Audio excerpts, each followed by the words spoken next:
In this video, we explain the course project on the impact of computing innovations. Early in the course, you will work with your instructor to be assigned one computing innovation, probably coming from this list of computing innovations in the Wikibook chapter. Clicking on the link brings us to the Wikibook chapter, where you can see a number of computing innovations listed here, such as texting, social media, peer-to-peer computing, and other computing innovations. We suggest that you read this chapter completely, the little paragraph on each one of the innovations, so you have some idea what the innovation is, so that you can work with your instructor to pick a computing innovation that interests you. Going back to the project specification, the picking of the innovation that you're going to work on throughout the semester is done with a proposal. So you'll work with your instructor to submit a proposal, and the instructor will assign you the computing innovation to work on.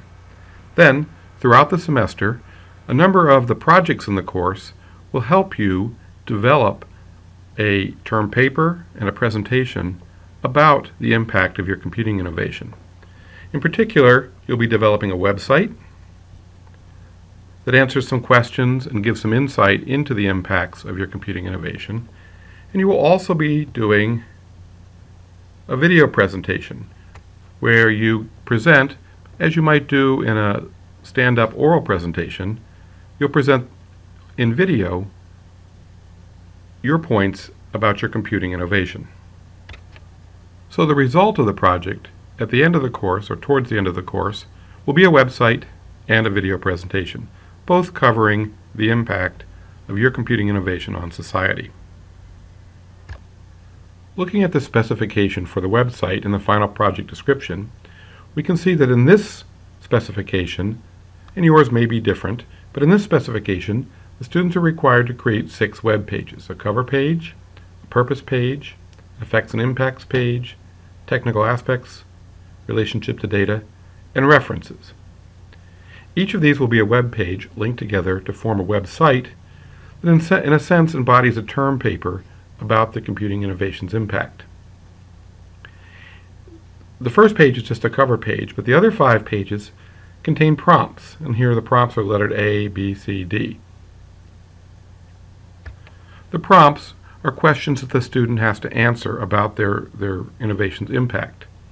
So for instance, prompt A says, indicate the name of the innovation and provide a clear description of its intended purpose, such as the problem that the innovation solved, the opportunity that the innovation created, or the discovery that the innovation made possible. So the student will research their innovation and come up with an answer to that question. In this assignment shown here, each answer to a prompt is limited to 200 words. So the student will come up with a 200-word answer to prompt A on the purpose web page. On the effects and impacts page, there are 3 prompts that the student will answer questions and give insight into their innovation's impact. Each prompt is limited to 200 words, so there could be up to 600 words on the effects and impacts page. Let's take a look at a sample student website. So this student's topic was the impact of email on society. What you're seeing is the cover page, the first page specified in the final project description. The cover page looks like a cover page for a term paper, but it's a website. You can see it has a title, the author, and this animation. And the animation is one of the skills that you'll learn in the course. There's an abstract, some text. Notice the abstract is bigger and bolder, and the text is more in a paragraph format. These are web page formatting skills we will learn when we make web pages. There's a table of contents, and each table of contents is a link to the other pages. So we'll learn how to link pages together. The table of contents is a list. So we'll learn how to make lists on web pages. So not only are you going to be doing a paper about your computing innovation, but you're going to be learning to make web pages and the skills that are necessary to make an interesting looking web page like this one. I'll click on the Purpose link so we can go and look at the Purpose web page.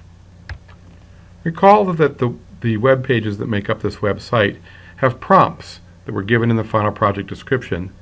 The prompts are prompts that the students have to generate an answer to. So here's the student's answer to prompt A, indicate the name of the innovation, etc. So the student wrote some text, approximately 200 words, answering this question about naming the innovation and telling what its intended purpose was. We can also see that in addition to text answering the question, there are links. They are linking out to references, their own list of references that they drew from to get this information. We can also see that they embedded a picture, both a picture that gives some idea of, in this case, what one-to-many communication aspect of email is all about, and also just some decorative pictures as part of their answer. Also notice the format of the web page. There's a banner across the top. Making a banner like that is one of the skills that we teach in the course. So you can see the banner has graphics, it has text, and it has an originally drawn logo that the student made up about their project topic. Also notice that the page has headlines, and that the headlines are styled. This is web page development, where you learn to do headlines, and you learn to use something called CSS, cascading style sheets, that allow you to style your web pages. All of these are things that we learn in the course. Also note across the bottom that there are navigation links to go to the previous section, to go back to the cover page, or go to the next section. Each of these are links, so when you click on them, they'll take you to that appropriate web page. Also notice the rollover effect, how when I go over it, it changes color and emphasizes it. Again, these are skills that we'll teach you in the course. So you'll be able to make an attractive looking web page like this one, where its content is talking about a research paper you've done on computing innovations. We'll click now on the next section so we can look at the next web page.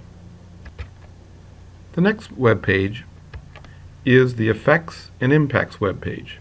First note that it has the same banner. So all of the web pages that make up this website will have the same banner for consistency. Note that the page is also styled similarly, with a white background behind the text, a gray background here, and the headlines all having the same color and effect. So consistency in the styling of the web page is shown on each of the web pages that make up the website. Again, we have the prompts. In this case, this page has 3 prompts. Explain the benefit, explain the impact, and indicate a field other than computer science that has been impacted.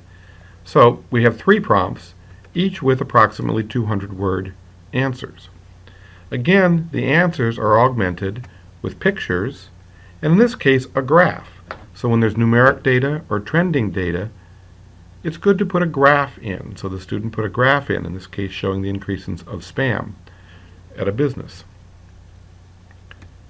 We also see an original graph. This is a graph that the student generated by creating a Google form and asking people that the student knew a question or questionnaire and getting their responses. Again, a skill that you'll learn in this class. We also can see that the answers can embed video. In this Explain the Innovation Impact on Society, the student interviewed someone and made a 1 to 2 minute video on YouTube, and where the person they were interviewing talked about the impact of email on his life. And the student put that video right in as part of their answer. So you can and will in the project be required to put videos in as part of your answer. Scrolling down, we see more answers, and this is just a decorative picture so that it isn't just like a wall of text as part of the answer, that there's some pictures in. And again at the bottom, we see the navigation to go to the previous section, back to the cover page, or to the next section. Let's click on the next section and see what the next page looks like. The next web page is the Technical Aspects web page, and it has 2 prompts. Prompt E, discuss how users interact with the innovation, and Prompt F, describe in detail how the innovation incorporates one of the 7 big ideas in computing that were covered earlier in the course.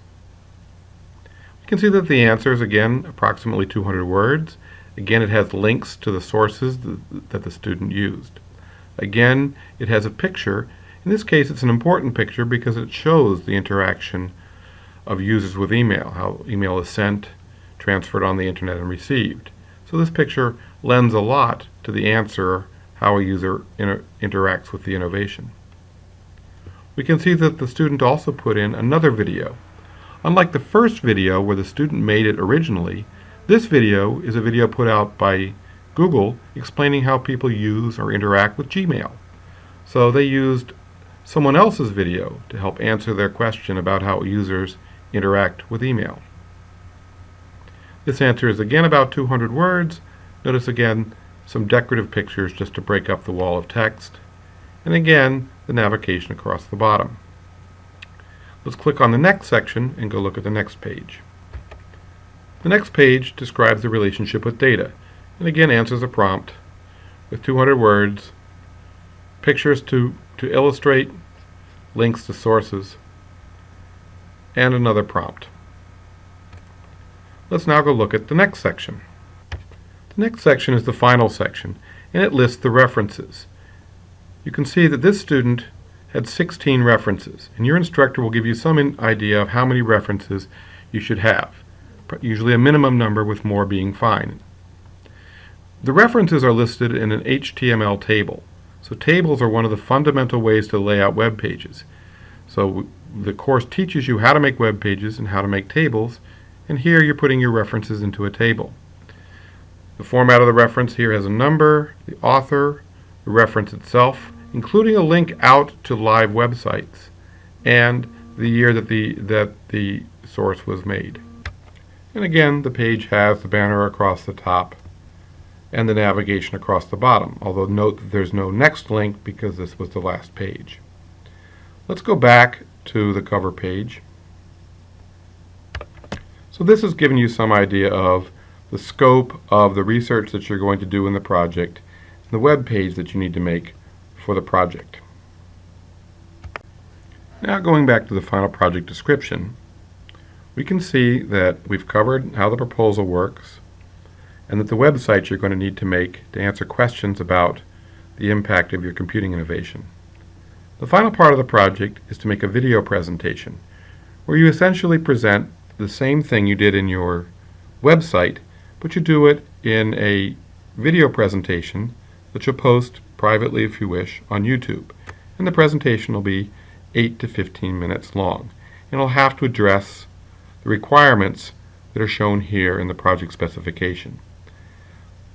Typically there's a sample video presentation available for you to watch to see how our student who did email did the video presentation portion of the project. The video presentation you're going to be making is actually very similar to this video presentation that you're watching. This presentation was done with Camtasia. It's software that allows the screen to be captured along with my voice. So your instructor will recommend to you what software to use. It could be Camtasia. There's a cloud-based equivalent called Screencast-O-Matic that your instructor may have you use, but you'll use software similar and do something similar to what I'm doing right now, which is you'll present your website with your voice and showing your website on the screen, just as I showed the sample student website and talked about the project. And like in the example presentation, the student will take you through her own website. This is meant to be a course-long project where you not only get to explore the innovation's impact on society, but you also get to bring together a lot of the technical things you're learning, such as how to make images, video, and how to make websites. Enjoy the project.